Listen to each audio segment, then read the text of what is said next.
support si John Estrada sa relasyon ng kanyang anak kay Daniel Padilla. Samantala, Michael Pacquiao hindi nakadalo sa kasal ng kanyang kapatid. Bakit kaya?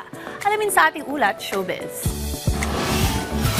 Hindi nakadalo ang celebrity son at politiko na si Michael Pacquiao sa kasal ng kanyang nakatatandang kapatid na si Jimel Pacquiao sa United States. Nais niya kasing tumutok sa pagtulong sa mga biktima ng lindol sa General Santos City. Sa Instagram post ng kanyang girlfriend na si Joyce Tan Custodio, pinili ni Michael na paglingkuran ng kanyang mga nasasakupan at manatili sa kanyang bayan.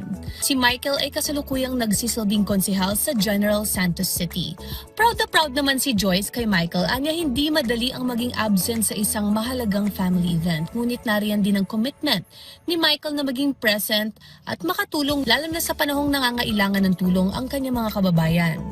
Nananatiling supportive father ang aktor na si John Estrada sa kanyang anak na si Kyla Estrada pagdating sa mga relasyon nito.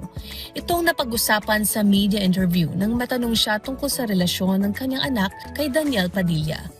Sinabi ni John na matagal na niyang kilala si DJ at para sa kanya ay mabait, humble at respectful ito. Binigyan niya ng halaga ang karakter ng isang tao, lalo na ang mga taong nakakasama ng kanyang anak. Wala rin umano siyang masasabing masama kay DJ. Ang mahalaga ay masaya ang dalawa. Hindi rin niya pinakikialaman ng mga desisyon ni Kyla. Para sa kanya, ang mahalaga ay makadiyos, may matibay na karakter, may respeto sa pamilya at higit sa lahat, masaya sila.